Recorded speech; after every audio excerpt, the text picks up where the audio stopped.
예, 오늘 읽은 말씀을 가지고 부활의 첫 열매이신 예수님이라는 제목으로 함께 말씀을 나누고자 합니다. 우리는 고난 주간을 보내고 있습니다. 그러나 이 부활주의를 준비하면서 이 말씀을 함께 나누고자 합니다. 예수님의 죽으심과 부활은요, 이스라엘 절기와 매우 깊은 연관이 있습니다. 여러분, 예수님께서 언제 죽으셨습니까? 6월절에 돌아가셨죠. 죽으셨습니다. 여러분, 예수님께서 언제 부활하셨습니까? 6월절이 있는 그 주간에 안식일 후 첫날입니다. 맞죠? 그런데 이러한 예수님의 죽으심과 부활은요, 그냥 아무렇게나 이루어진 것이 아니라라는 것이죠. 철저하게 구약의 절기에 근거해 있습니다. 자, 지난번에 이어서 다시 절기로 한번 돌아왔습니다. 한번 생각해 봅시다. 여러분, 우리가 쓰는 달력들을 태양력이라 하죠. 맞죠? 근데 이스라엘에서는 우리가 쓰는 태양력인 3월, 이 3월 중순으로부터 시작하는 이 성경력이 있습니다. 여기 보시면 가운데 있죠. 그리고 또한 6월절, 그러니까 그 태양력을 또 태양력 10월을 중순, 10월 중순으로 시작하는 민간력 혹은 농사력이 그 밑에 이렇게 있습니다. 자, 오늘 우리는 3월부터 시작하는 이 성경력 가운데 있는 거죠. 그것을 중심으로 해서 6월절의 어린 양이신 예수님에 대해서 살펴보고요. 또한 밑에 있는 10월로부터 시작하는 이 농사력을 중심으로 해가지고 부활의 첫 열매이신 예수님에 대해서 함께 생각해 보고자 합니다. 자, 여러분, 성경력은요, 출애굽기를 배경으로 합니다. 출애굽기 12장 2절에서 보면요, 하나님께서 모세와 아론에게 이렇게 말씀하십니다. 이 달을 너희에게 달의 시작 곧 해의 첫 달이 되게 하고, 다시 말하면 출애굽하는 그때를 기준으로 해가지고 첫 시작의 해로 기준을 잡으라라고 말씀하시죠. 여러분, 이때에 어떤 일이 있었습니까? 출애굽기 12장 3절에서 11절까지 쭉 말씀을 보면요, 1월 10일부터 양을 잡을 준비를 하라고 이렇게 말씀하십니다. 그리고 실제는 1월 14일 이때 저녁에 양을 잡습니다. 1월 14일이 무슨 날입니까? 6월절입니다. 6월절. 이때 양을 잡아서 피를 취해가지고 이 문설주와 그리고 임방에 이렇게 바르죠. 그리고 잡은 고기는요, 구워서 무교병과 쓴 나물과 함께 먹습니다. 그리고 가족들이 다 함께 먹는데요, 근데 남은 것은 그 다음날 남겨둬서는 안 되고 다음날이 되기 전에 불살라야 됩니다. 근데 이렇게 먹을 때는 어떻게 먹습니까? 맞죠? 옷을 다 갖추고 허리띠를 막 동이고 신을 신고 손에 지팡이를 쥐고 막 급하게 이렇게 먹으라고 말씀하십니다. 이것이 바로 여호와의 6월절이다 라고 말씀하죠. 여러분, 6월이 뭡니까? 6월은 넘어가다는 것입니다. 죽음의 천사가 이렇게 넘어갔기 때문에 감사하며 기념하는 날이죠. 이집트에 내린 10가지 재앙 가운데 마지막 10번째 재앙, 이 장자의 죽음, 이 죽음을 면하는 방법이 어린 양이 아까 피를 바르는 것인데, 이를 통해서 죽음의 천사가 그 집에 들어가지 않고 넘어갔다라는 바로 그것입니다. 자, 그런데 이런 6월절은 단 하루만 지키느냐? 단 하루긴 하지만 그게 하루만 지키는 것이 아니라 뒤에 보면 첫날을 성회로 가지고 이 6월절을 성회로 가집니다. 그리고 나서 계속해서 7째 날까지 쭉 이어갑니다. 그래서 1월 14일부터 1월 21일까지 이 기간을 이 무교절이라고 하는데요, 이 무교병, 즉 누룩을 넣지 않은 빵을 넣는 이 기간을 무교절이라고 이렇게 합니다. 그래서 보통 6월절 기간 이렇게 하면요, 6월절 플러스 무교절 이렇게 보시면 되겠습니다. 자, 이런 관점에서 예수님께서 우리를 구원하시기 위해서, 죽음에서 또한 건지시기 위해서 6월절에 대신 대속의 죽음을 죽어주셨는데, 이는 6월절 어린 양으로 죽으셨다는 것을 우리는 알 수가 있습니다. 자, 이렇게 우리가 유월절에 대해서 함께 살펴보았다면 또한 유대인의 농사력에 대해서 생각해 볼 필요가 있습니다. 자, 여러분 보시면요, 이쪽 편에 나와 있죠. 이 팔레스타인의 농사를 시작하는 것은 이 10월 한 중순쯤부터 시작이 됩니다. 성경력으로는 7월, 그리고 이때 이제 이른 비가 오기 시작합니다. 건기가 지나고요, 이제 우기가 시작되는데, 메마른 땅에 비가 와서 물이 풍부해지면 그때부터 밀과 보리를 심습니다. 그렇게 이제 몇 달이 흘러가가지고 우기가 이렇게 쭉 지나서 이제 건기까지 가까이 이렇게 옵니다. 자, 이렇게 오면은 이제 유월절이 가까이 되는데, 유월절이 오기 바로 직전에 뭐가 오냐면 늦은 비가 오게 됩니다. 그렇게 되면 이제 곡식들이 막 열리게 됐거든요. 그러면서 이제 막 익게 됩니다. 이제 거두려고 준비할 때가 되죠. 곡식들 가운데서도 이제 보리가 조금 더 일찍 이렇게 여물게 되는데요. 밀과 보리 중에서 그 가운데 이제 이쪽 보면 날이 막 점점, 그러니까 6월절 주변 되면 막 뜨거워집니다. 뜨거워지면 그때 곡식이 막 있는데, 먼저 익은 곡식들, 특히 그 가운데서 보리가 좀 먼저 익는데 그것을 이게 거두게 됩니다. 그게 바로 초실절이죠. 그래서 초실절에 처음 익은 곡식을 거두어서 하나님 앞에 드리는데, 이 처음 거두었다는 이 말은, 여러분, 처음 거두었기 때문에 그것으로 끝나는 것일까요? 아니죠. 계속해서 거둔다라는 것을 전제하는 그런 날입니다. 이러한 초실절은요, 6월절이 있는 기간, 아까 우리 살펴봤지 않습니까? 1월 14일부터 21일까지죠. 그 기간인데, 그 기간 가운데에 안식일이 지나고 다음 날이 바로 초실절입니다. 레위기 23장 10절에서 11절에 이렇게 말씀합니다. 제가 읽어드리겠습니다. 이스라엘 자손에게 말하여 이르라. 너희는 내가 너희에게 주는 땅에 들어가서 너희의 곡물을 거둘 때에 너희의 곡물의 첫 이상 한 단을 제사장에게로 가져갈 것이요, 제사장은 너희를 위하여 그 단을 여호와 앞에 기쁘게 받으심이 되도록 흔들되 안식일 이튿날에 흔들 것이며. 아멘. 6월절은 성경력으로 1월 14일이라고 말씀드렸습니다. 우리나라도 그렇지 않습니까? 설날이 언제죠? 음력으로 1월 1일입니다. 근데 음력으로 1월 1일은 정해졌는데 꼭 무슨 요일이라고 정해져 있습니까? 그렇진 않죠.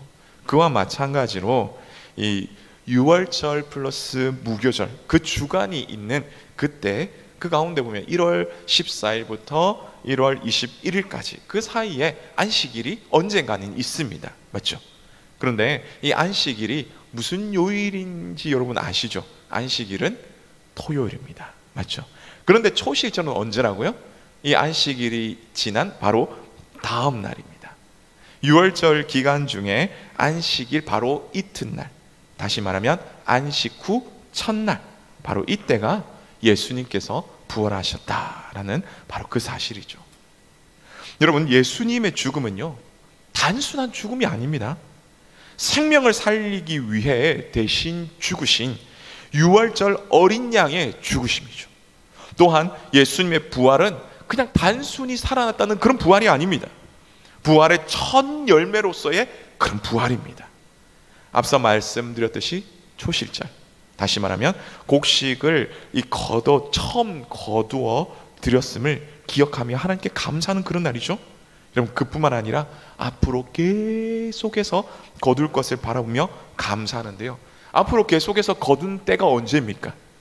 77절이며 맥주절이며 오순절이라고 얘기하죠. 곡식을 그때 거두는데요, 곡식뿐이겠습니까? 열매까지 거둬들일 때가 있죠. 초막절이며 수장절이라고 말합니다. 여러분, 거두어들인 날은 반드시 있습니다. 그때의 처음이 바로 예수님의 부활입니다. 예수님의 부활은 부활의 첫 열매가 되신 것이죠. 첫 열매는 아까 말씀드렸듯이 계속해서 거둘 것을 내포하고 있습니다. 그러기에 예수님의 부활은 우리에게 소망이며 기쁨이 됩니다. 그러면 부활의 첫 열매이신 예수님의 부활을 통해서 우리에게 주시는 말씀은 무엇입니까? 첫 번째는 우리의 믿음이 진실입니다 라는 바로 그 사실입니다. 여러분, 우리는 무엇을 믿습니까? 다르게 말하면 우리가 믿는 바가 무엇입니까? 이런 질문에 아주 간단하게도 그리고 명확하게 말해주는 것이 있죠. 그것은 바로 우리가 예배 시간에, 주일날 예배 시간에 고백하는 사도신경입니다. 여러분, 사도신경을 보면 총 세 부분으로 나눠져 있지 않습니까? 성부, 성자, 성령 하나님에 대해서 이렇게 나눠져 있습니다. 그래서 먼저 성부 하나님에 대해서 보면요, 전능하신 아버지 하나님, 천지의 창조주를 믿습니다 라고 말하죠. 성부 하나님은 이 세상을 만드신 창조주이시며 또한 우리의 아버지가 되시는 친근한 분이시다 라고 그렇게 말씀하고 있죠. 그 다음은 누굽니까? 성자 예수님입니다. 그래서 이렇게 얘기하죠. 그의 유일하신 아들 우리 주 예수 그리스도를 믿습니다. 그런데 성자에 대해서는요, 부연되는 설명들이 굉장히 많이 붙습니다. 그래서 예수 그리스도께서 어떤 일을 하셨습니까? 네, 성령으로 잉태되어 동정녀 마리아에게 나셨으며 본디오 빌라도에게 고난을 받아 십자가에 못 박혀 죽으셨으며 장사된 지 사흘 만에 죽은 자 가운데서 다시 살아나셨고 하늘에 오르시어 전능하신 하나님 아버지 우편에 앉아 계시다가 거기로부터 살아있는 자와 죽은 자를 심판하러 다시 재림하실 것입니다 라는 바로 그런 고백입니다. 예수님께서 우리는 그런 분임을 믿습니다. 그렇지 않습니까? 그리고 마지막으로 성령 하나님에 대해서 얘기하는데요, 성령을 믿습니다. 성령께서 거룩한 공교회를 세우시고 붙드십니다. 성도를 교제케 하시며 죄를 용서받는 것과 그리고 또 몸의 부활과 영원히 사는 것에 대한 믿음을 주십니다. 그리고 그렇게 분명히 하실 것입니다. 이것을 내가 믿습니다 라고 하면서 우리는 성부, 성자, 성령 삼위일체 하나님에 대해서 그 하나님이 계심과 또한 그 하나님이 하신 일에 대해서 내가 이렇게 고백을 하는 것입니다. 여러분, 이런 삼위일체 하나님을 믿으십니까? 네, 우리는 이런 하나님을 다 믿습니다. 우리는요, 이런 확실한 믿음이 있습니다.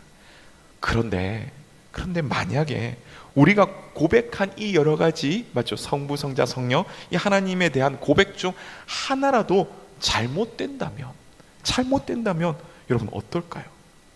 그러면 우리의 믿음은 거짓이 되는 것입니다. 오늘 본문 16절, 17절을 우리 함께 읽겠습니다. 시작. 만일 죽은 자가 다시 살아나는 일이 없으면 그리스도도 다시 살아나신 일이 없었을 터이요.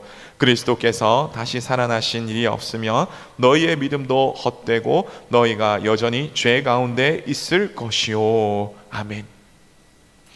우리의 유일한 구원자가 되시는 그 예수님께서 부활의 첫 열매로 죽음을 이기시고 부활하시지 아니하셨다면 우리가 믿고 고백하는 이 모든 것이 다 헛되다라고 그렇게 말합니다.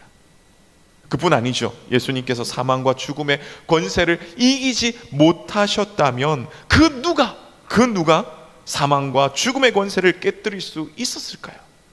그러니 우리 역시 아직도 죄 가운데 있게 된다라고 말씀하시죠. 얼마나 비참한 일이겠습니까? 신학자 렌스키는 우리가 죄 가운데 살아가는 것에 대해서 죄가 얼마나 무서운 죄가 우리 가운데를 이렇게 둘러싸고 있는지 이렇게 표현합니다. 마치 사자가 으르렁 거리며 갈기갈기 찢어 놓으려고 하는 것처럼 죄가 우리 주변을 그렇게 맴돌고 있다. 그래서 우리는 그 가운데 살아간다라고 그렇게 말하고 있죠. 사랑하는 성도 여러분, 예수님의 부활은 진실입니다. 예수님의 부활은 우리의 믿음을 온전케 합니다. 우리를 죄와 사망의 공포에서 자유케 합니다. 하나님과 막힌 그 담을 허물어 주십니다. 그렇기 때문에 우리에게 구원이 있습니다. 우리에게 생명이 있습니다. 우리에게 기쁨이 있습니다. 예수님의 부활은 이 모든 것을 우리에게 주십니다. 이것을 기억하시며 부활의 첫 열매이신 예수님의 부활을 통해 흔들리지 않고 정말 더욱더 튼튼하게 견고하게 그런 믿음을 가지고 살아가시는 우리 모두이시기를 간절히 바랍니다. 부활의 예수님을 통해서 우리의 믿음이 거짓이 아닌 진실임에 대해서 말씀해 주셨다면 다음으로 부활의 첫 열매이신 이 예수님의 부활을 통해서 우리에게 주시는 믿음은 무엇입니까? 두 번째는 우리에게 소망이 있습니다 라는 바로 그 사실입니다. 성도 여러분, 여러분은 어떤 소망을 가지며 살아가고 계십니까? 돈이 많아서 좋은 집에 살고 좋은 차 타며 자녀들도 잘 되고 여행도 좀 다니면서 남들에게 좀 부러움 받으면서, 맞죠?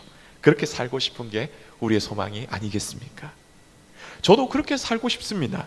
네, 하지만 이러한 소망은 이 땅을 살아가는 사람이라면 저와 여러분 우리 모두 다 가질 수 있는 거죠. 그러면 우리는 한번 생각해 봐야 됩니다. 예수님을 믿는 사람들이 가져야 할 소망은 무엇이냐? 예수님을 믿는 사람들이 가지고 살아가야 될 바로 그 소망은 무엇이냐라는 바로 그런 물음입니다. 여러분, 왜 이런 질문을 던지냐면요, 예수님을 믿는 사람과 안 믿는 사람, 분명히 차이가 있습니까 없습니까? 있죠. 있습니다.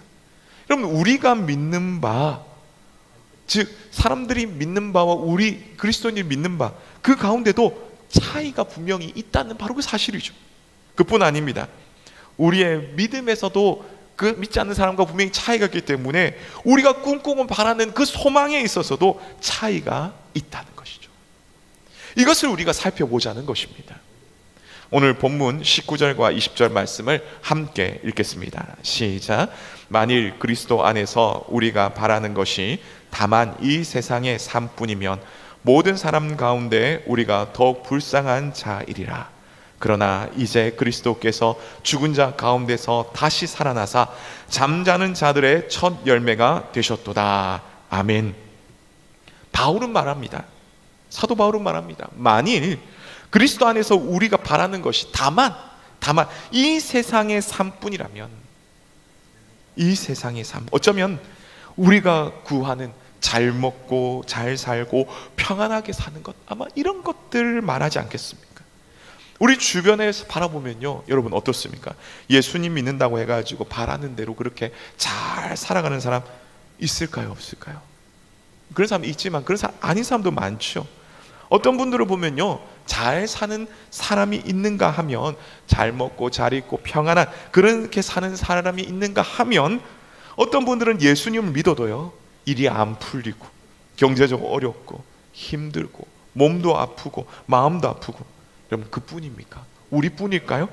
신약에서도 예수님을 믿고 따랐던 예수님의 제자들, 또한 오늘 고린도전서를 쓰고 있는 이 바울, 그뿐만 아니라 이 예수님을 구주로 믿고 따랐던 이 신약 시대의 그 초대교회 성도들, 여러분 그들의 삶은 과연 어땠습니까? 고난당하고 심지어 죽기까지 했습니다. 그러면 예수님을 잘 믿고 그렇게 되면 형통한다라는 그 의미는 뭘까요? 여러분, 이런 질문에 우리는 형통이라는 단어에 대해서 다시 한번 점검을 해야 됩니다. 형통, 막힘없이 잘 통한다, 이런 말이죠.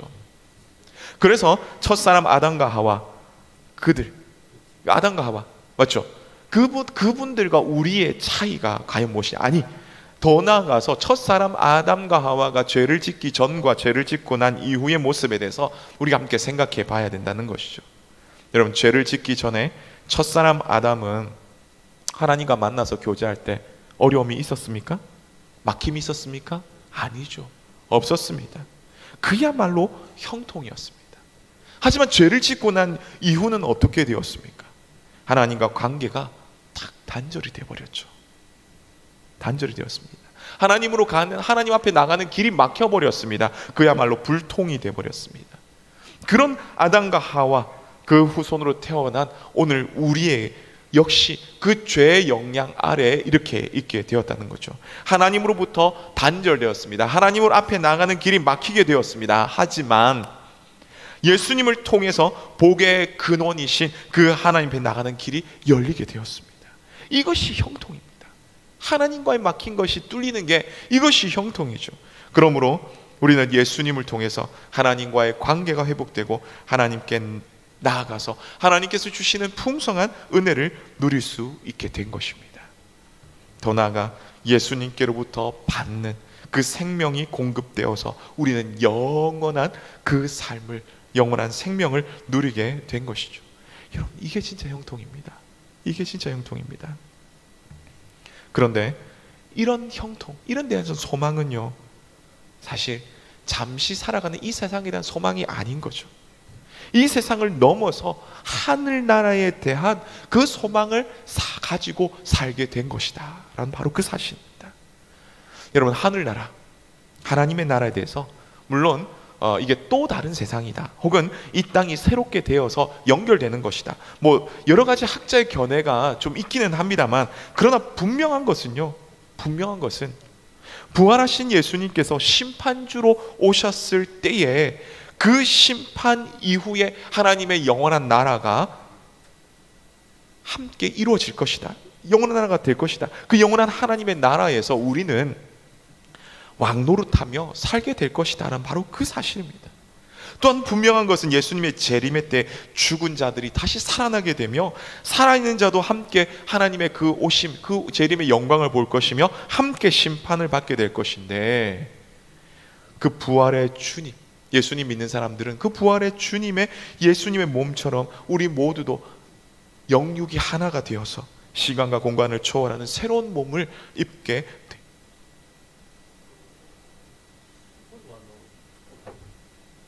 그럼 이 세상만이 전부가 아니라 이어지는 이 심판과 영원한 세상이 있다는 바로 그러한 사실. 여러분, 이 사실이 우리에게 참 소망이 된다라는 바로 그 사실입니다. 뿐만 아닙니다. 오늘 본문을 받고 있는 바로 고린도 교회 성도들도, 초대교회 성도들도 이러한 소망을 갖게 되었다라는 바로 그것이죠. 무엇을 통해서입니까? 무엇을 통해서입니까? 바로 부활하신 예수님을 통해서입니다. 그래서 수많은 고난으로 인해서, 고통으로 인해서 힘들고 어렵지만 그들은 인내했습니다. 뿐만 아니라 비참하게 순교하는 그런 가운데서도 그들은 인내했습니다. 믿음의 선배들이 살아갔던 이 부활의 소망을 함께 가지며 믿음으로 승리하시는 그런 우리 모두가 되시기를 간절히 바랍니다. 예수님의 부활을 통해서 참 믿음과 참 소망을 가지며 살아갈 것에 대해서 말씀해 주셨다면, 이제 마지막으로 부활의 첫 열매이신 예수님의 부활을 통해서 우리에게 주시는 그 말씀은 무엇입니까? 마지막 세 번째는 사랑과 감사로 살아야 합니다라는 바로 그 말씀. 오늘 본문에는 없지만 오늘 본문이 속한 고린도전서 15장 이 마지막 절인데요, 고린도전서 15장 57절에서 58절, 이 스크린을 보면서 우리 천천히 함께 읽어보도록 하겠습니다. 시작. 우리 주 예수 그리스도로 말미암아 우리에게 승리를 주시는 하나님께 감사하노니, 그러므로 내 사랑하는 형제들아, 견실하며 흔들리지 말고 항상 주의 일에 더욱 힘쓰는 자들이 되라. 이는 너희 수고가 주 안에서 헛되지 않는 줄 알미라. 아멘. 부활의 첫 열매신 예수님의 부활은 분명히 있습니다. 그러기에 우리도 반드시 부활하게 될 것입니다. 이러한 믿음과 이러한 소망을 가지며 살아가는 우리에게 필요한 것이 있다면 바로 감사와 사랑을 통한 섬김이죠. 바울은 분명히 말하고 있습니다. 예수 그리스도의 부활로 사망의 권세가 깨뜨려졌다. 예수님께서 승리하셨다. 우리도 반드시 또한 부활하게 될 것이며 또한 반드시 승리하게 될 것이다. 그러므로 예수님을 통해서 그 승리를 우리에게 주신 그 하나님께 내가 먼저 감사한다 라고 그렇게 말합니다. 부활을 기다리시는 우리 모두에게 이런 감사가 넘쳐나기를 소망합니다. 나의 죄를 용서하시기 위해서 십자가에 달려 죽으신 그 예수님께 우리가 함께 감사합시다. 또한 죄로 인해 죽음 안에 있는 우리에게 언젠가는 영원히 죽으며 하나님과 단절될 수밖에 없는 그런 나이지만, 그런 나를 다시 살리신 그 예수님, 그 우리를 살리시기 위해서 죽음의 십자가에 달려서 죽으실 뿐만 아니라 우리에게 생명을 주시기 위해서 그 죽음을 깨뜨리고 승리하셔서 부활하신 그 하나님께 우리를 감사하기 원합니다. 그래서 이 남은 한 주간 아니, 부활절을 보내고서도 그 다음에도 계속해서 감사가 넘쳐나시는 그런 우리 모두 되시기를 간절히 바랍니다. 이렇게 감사로 살아가는 사람들에게 주신 사명이 있죠. 그 사명은 이 세상에서 흔들리지 말고 주의 일에 힘쓰라라는 바로 그런 말씀입니다. 여기서 우리가 기억해야 될 것이 있습니다. 이런 사명은 내 힘으로 하는 것이 아니라 하나님께서 주신 힘으로 하는 것이다 라는 바로 그런 사실이죠. 그러기 위해서 우리는 어떻게 될까요? 하나님 앞에 사랑으로, 하나님을 사랑하는 마음으로 섬겨가야 합니다. 예수님께서 이 땅에 오신 것은 율법을 폐하러 가는 것이 아니라 오히려 율법을 완성하러 오셨다고 말씀하시죠. 그러면서 율법의 가장 핵심이 뭐라고 말씀합니까? 마태복음 22장 37절에서 40절까지 말씀하듯이 하나님 사랑과 이웃 사랑이라고, 다시 말하면 즉 사랑이라고 말씀하고 있습니다. 여러분, 하나님을 향한, 아니 그 하나님의 사랑이 우리 가운데 은혜를 베풀어 주시죠. 그 사랑으로 해서 우리가 살아갈 수가 있는 것입니다. 여러분, 이런 이야기가 있습니다. 대사업가의 아들이 탄 경비행기가 사막을 지나다가 폭풍우를 만나서 추락했습니다.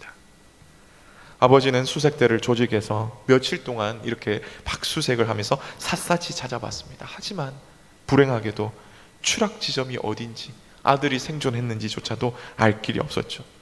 그렇게 며칠 동안 찾는 그런 가운데서 다행히 추락 지점은 발견했습니다.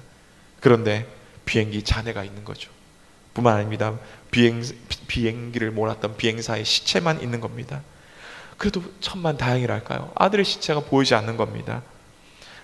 아버지는 이 아들이 살아있다고 생각하고 어떻게 하면 이 아들을 구출할까 하나님 앞에 기도했습니다. 하나님, 내 아들이 살았는지 잘 모르겠습니다. 아니, 살아있다면 어디 있는지 저는 알 수가 없습니다.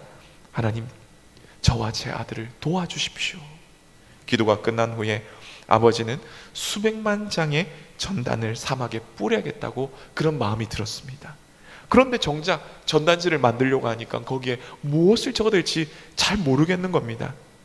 아니, 여기다가 사막에서 무엇을 잡아먹고 어떻게 하면 생존하는지, 혹은 사나운 짐승을 어떻게 피할 것인지, 이런 걸 적을까 막 고민하다가 고심 끝에 이렇게 적었습니다. My son, John, I love you. 내 아들 존아, 내가 너를 사랑한다. 이런 말도 안 되는 이야기죠. 이런 글을 적어가지고 막 뿌렸습니다. 그러던 어느 날 이렇게 배고프고 굶주림과 목마름에 기진해서 이제 좌절해서 그냥 죽어가던 이 아들이 이 전단지를 본 겁니다. 그리고 이렇게 생각했죠. 다른 이야기라면 그냥 흘려버렸겠지만 이 아들이 본 것은 My son John, I love you. 내 아들 존아, 내가 너를 사랑한다. 이 이야기에 힘을 냈습니다. 그러면서 생각했습니다. 아빠가 나를 사랑한다. 그렇다면 아빠가 반드시 나를 찾아올 것이다. 용기를 내가지고 내가 살자, 내가 버텨야지.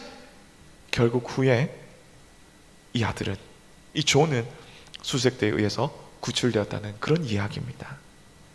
사랑하는 성도 여러분, 부활하신 주님은 지금도 살아계십니다.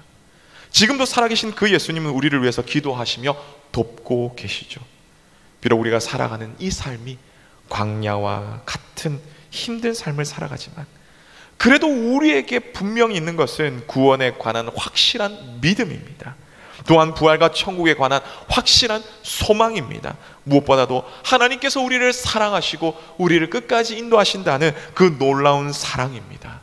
우리가 이것을 기억하며 이 모든 것을 이루신 그 예수님, 그 예수님의 죽으심과 부활을 기억하며 믿음과 소망을 가지며 살아가는 우리 모두 되시기를 간절히 바랍니다. 또한 그 하나님의 사랑을 먼저 체험하며 그 하나님의 사랑을 또한 전하는 그런 우리 모두 되시기를 간절히 원합니다. 그래서 남은 한 주간도 예수님의 그 죽음에 대해서 묵상하시며 부활의 참 기쁨을 누리시는 우리 모두 되시기를 주님의 이름으로 축복합니다.